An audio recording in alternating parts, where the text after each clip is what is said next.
UP police constable, UP SI, UP jail border, UP home guard भर्ती किस किस में अप्लाई करूं? यूपी होमगार्ड भर्ती, 10वीं पास भर्ती।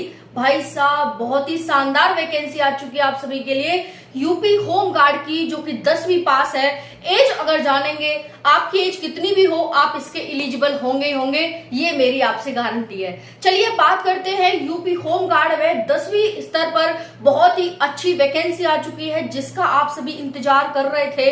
यूपी पुलिस कांस्टेबल का जैसा ही सिलेबस है। अगर आपने इस बार यूपी पुलिस कांस्टेबल का एग्जाम दिया था, नहीं हो पाया, कोई बात नहीं, यूपी होमगार्ड में भर्ती आ चुकी है। उससे भी ज्यादा आसान इसका सिलेक्शन प्रोसेस है। पेपर बहुत आसान होता है, दौड़ बहुत आसान होती है, सब कुछ बहुत आसान होता है। हाइट टेस्ट भी आपकी होगी क्योंकि उससे कम इसकी हाइट है। बात करेंगे इस भर्ती के बारे में, शानदार तरीके से नर और मादा दोनों ही इसके लिए फॉर्म भर सकती हैं।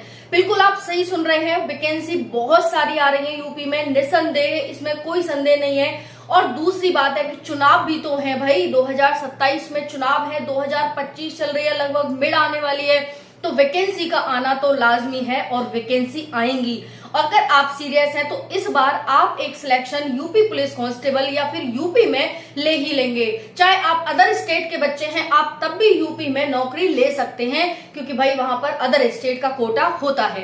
चलिए हम जानते हैं यूपी होमगार्ड भर्ती के बारे में। अगर आप नर और मादा हैं तो दोनों ही इस फॉर्म को भर सकते हैं। दूसरा है, एज ज्यादा है आपकी एज ज्यादा हो गई है, आप किसी में फॉर्म नहीं भर सकते, कोई बात नहीं, आप यूपी होमगार्ड में फॉर्म भरिए।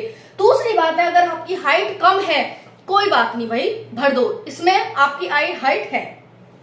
दूसरा है, महिलाओं के लिए 20% आरक्षण, बिल्कुल सही सुन रहे हैं। अगर आप महिला हैं, अगर आप मादा हैं, तो आपको 20% आरक्षण यहाँ पर मिलने वाला है, यानी आपकी 20% सीट यहाँ पर रिजर्व रखी गई है। उसके साथ साथ इसी साल भर्ती प्रक्रिया पूरी होगी, योगी जी के द्वारा बड़ा ऐलान कर दिया गया है। उसके साथ साथ अलग से तैयारी आपको नहीं करनी है। अगर आप यूपी पुलिस कांस्टेबल, यूपीएसआई या किसी और वैकेंसी की तैयारी कर रहे हैं, तो आप उसके साथ साथ ही इसकी तैयारी आपकी हो जाएगी। आपको अलग से टाइम नहीं देना है, अलग से समय नहीं देना है, अलग से पैसा खर्च नहीं करना है, अलग से कोचिंग नहीं लेनी है, अलग से कहीं नहीं जाना है, बल्कि इसी में रह करके इसी की तैयारी करते हुए आप इसकी तैयारी कर सकते हैं।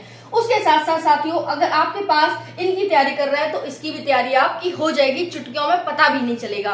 तो अब आपके पास होगी एक सरकारी नौकरी। बस आप इस चीज को ध्यान से समझ लीजिए और इसके अकॉर्डिंग अपने फॉर्म भरने की तैयारी शुरू कर दीजिए। फॉर्म कब से भरे जाएंगे, कौन कौन फॉर्म भर सकता है, सिलेबस क्या रहेगा, सिलेक्शन प्रोसेस क्या रहेगा, सारी जानकारी मैं आपको देने वाली हूँ। चलिए बात करते हैं यहाँ पर यूपी होमगार्ड भर्ती के बारे में। 10वीं पास जितने भी साथी हैं वो इसमें अप्लाई कर सकते हैं। साथियों, अगर हम बात करें, बहुत ज्यादा पोस्ट यूपी होमगार्ड में खाली है, लेकिन इनके द्वारा कहा गया है कि भाई हम धीरे धीरे करके पोस्ट निकालेंगे, यानी हर साल पोस्ट आपके लिए निकालने वाले हैं। लेकिन साथियों, फिर मैं वही कहूंगी, 2027 में चुनाव है, अब ये इंतजार मत करना कि हर साल आएंगी, इस बार हो गया तो ठीक है, नहीं तो कोई बात नहीं, अगली बार दे लेंगे। अगर कहते हैं ना, किसी ने कहा है कि काल करे सो आज कर और आज करे सो अब, पल में परलय होएगी फिर बहुर करे वो कब। तो जी बात बिल्कुल सही कही है। कौन ने कही का है, कौन ने कही है, आप जाए तो मुंह बता दियो, दो है को, है ना, तो बताइए जरूर कमेंट में। तो भाई कल के भरोसे मत बैठो, वैकेंसी अगर आज आई गई है, अभी आई है, तो अभी उसमें फॉर्म भर दो। चलो देखते हैं, यहाँ पर देखो 22,000 पोस्ट पर भर्ती आ रही है, 22,000 पोस्ट, बहुत ज्यादा पोस्ट है भाई। ये क्वालिफिकेशन 10वीं पास, अगर आप 10वीं पास है तो आप इसके लिए फॉर्म भर सके, ठीक है। दूसरा देखो, एज 18 से 45 वर्ष एज मांगी गई है, 18 से 45 वर्ष। सिलेक्शन प्रोसेस में पहले आपको एग्जाम होगा और फिर आपका फिजिकल होगा, ठीक है। एग्जाम एंड फिजिकल आपका होने वाला है। बात करें अप्लाई डेट की, तो अप्लाई डेट की बात करेंगे, उससे पहले आप हाइट देख लो, क्योंकि बहुत सारे साथी हैं जो जनरल हैं, जो ओबीसी हैं, जो एससी हैं, वो अपनी हाइट कहते हैं कि भाई हमारी पता नहीं हाइट कितनी होगी, कैसे होगी। तो भाई देख लो 167.7 सेंटीमीटर आपकी हाइट है। अगर आप एसटी हैं तो आपकी हाइट है यहाँ पर 160 सेंटीमीटर।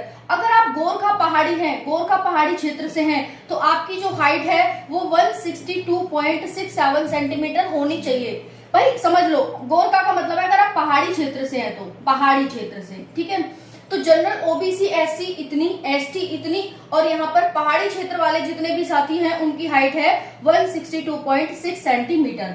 अगर हम मादा की बात करें तो मादा भी यहाँ पर देख लेना भाई, क्योंकि मादाओं के लिए भी बता देते हैं, फिर वो परेशान होती हैं। अगर देखो आप जनरल, ओबीसी, एससी मादा हैं तो आपकी हाइट 152 सेंटीमीटर। अगर आप एसटी मादा हैं 147 सेंटीमीटर। अगर आप पहाड़ी क्षेत्र वाली मादा हैं तो आपकी जो हाइट है वो आपकी 147 सेंटीमीटर ही होनी चाहिए। समझ आ गया? 10वीं पास, पहले देखो इसमें मार्क्स भी मिलते हैं। अगर आप 10वीं पास हैं कोई मार्क्स नहीं मिलेगा, 12वीं पास है तो आपको 3 मार्क्स फ्री के, ठीक है। ग्रेजुएशन पास है तो 5 मार्क्स फ्री के, इस तरह से 4 मार्क्स 5 मार्क्स इस तरह से आपको दिए जाते हैं। उसके साथ साथ अब आपने सारी जानकारी देख ली। 1 जुलाई से आपकी एज काउंट होती है, 1 जुलाई से। ओके, तो ये मैंने सारी जानकारी आपको देने की कोशिश की है साथियों।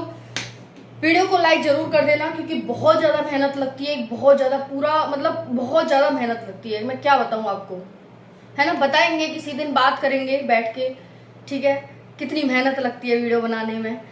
ओके, तो चलो मैं बता ही देती हूँ साथियों। पहले कंटेंट को ढूंढना पड़ता है, ऑफिशियल वेबसाइट पर जाओ, नोटिस को डाउनलोड करो, फिर नोटिस को पढ़ो, फिर उसके बाद अपना कंटेंट तैयार करो, फिर चेक करो कि कोई हमने गलत तो नहीं लिख दिया, क्योंकि साथियों इंसान है हम, हमसे भी गलती हो सकती है।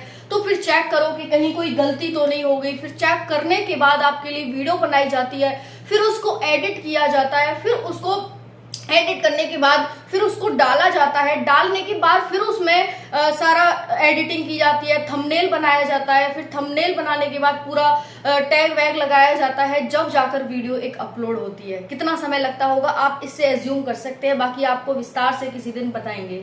राधे राधे।